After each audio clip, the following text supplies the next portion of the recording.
So first time making any type of content, so bear with me. This is my 07 CBR 1000 RR Fireblade. It's got a pile of miles on it. When I bought it, it was a hunk of junk, borderline totaled. That is a joke, but it was pretty fair condition, I would say. It had some white Repsol plastics. Wheels were multicolored. I would almost say they were black and silver with like a white reflective tape. Maintenance was long overdue on the whole bike. This is just a quick summary of what I've got here.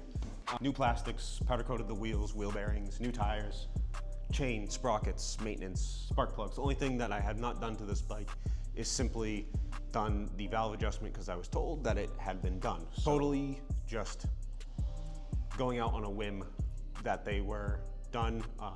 Next year, next season, I will be dropping the bike off to actually get them adjusted. The bike does run really well, doesn't misfire currently, so I don't really see the need to worry about it, but I will, like I said, get it done next year. So today, I've been running into this issue where the exhaust will be getting so extremely hot that it has melted the plastics I took off of it, the plastics I replaced it with. As you can see, these are the plastics that came off of it. As you can see, where the exhaust gets really hot and discolors and warps them. And then these are the plastics I replaced it with, where the heat shielding that they gave me literally caught on fire while I was riding the bike. To avoid that, with these new plastics that are straight from Wuhan, China, no joke, I have sourced Amazon's finest gold heat tape, and I've already started on it a little bit, where I'm going to be lining pretty much all of this plastic with this heat tape. And I had the brilliant idea of, to keep it from, if it does get hot and decides to warp, purchase some aluminum flat bar that I will cut to length, set it on the inside, and put heat tape over it so it can stay nice and rigid.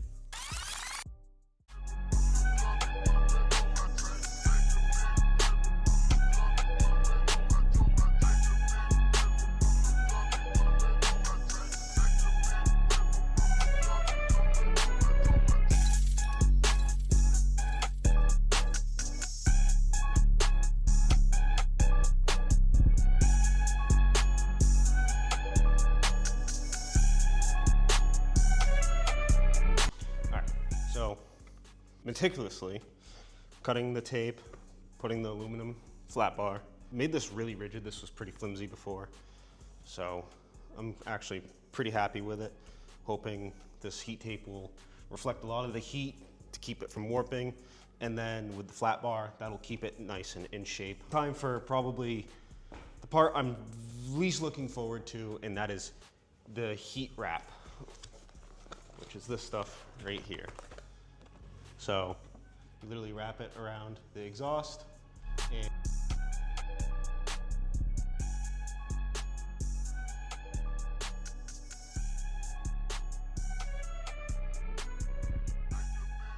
all right, so not too bad. I'm happy with that.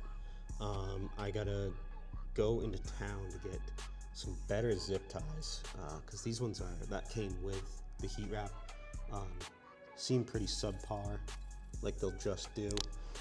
All right, so cosmetically, the bike is done.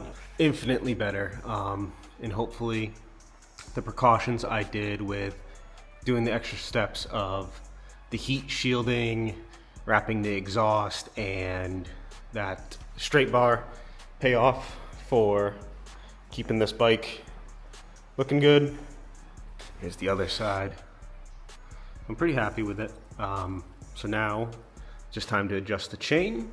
I was gonna wash the bike, but it is raining, so probably gonna have to skip that today. And I gotta go to work to get my torque wrench, because the other project today is I'm going to be re-tightening my chain here, as it's got quite a bit slack. That was a new chain, and it just, broke in, stretched out a little bit, so we're gonna adjust that.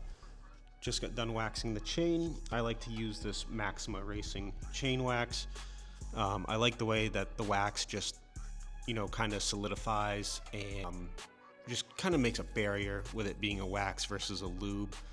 That's just my personal opinion. Everyone. Another thing, so your chain, you want roughly about 1 inch of play up and down.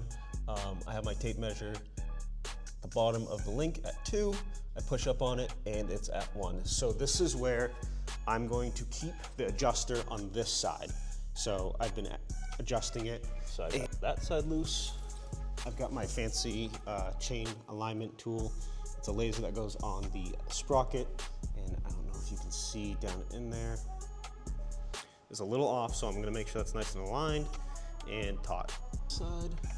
These aren't very tight because they just don't need to be. The axle itself is what gets torqued to spec, and then these just get snug down tight. I'm sure there's a spec, but good luck trying to torque this down with a wrench and know exactly what you're getting for a torque spec. So simple as that.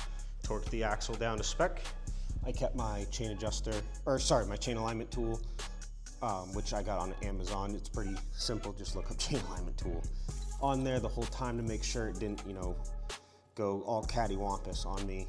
Torqued it down to 83 foot-pounds. I used my very fancy 1/2 inch electric torque wrench to make sure it was in spec. In case you want to know, it's 1 1/4 inch socket or 32 millimeter. The 1 1/4 inch, in my opinion, fits way more snug on there. Just back these out until they were touching the axle slider here, or the block for the axle to snug, and then snug this up. I use 2 12s to make sure it's snug holding this so it doesn't keep pushing back, and then snug that up. Nice and aligned, nice and taut on the chain there. Rolls nice and smooth.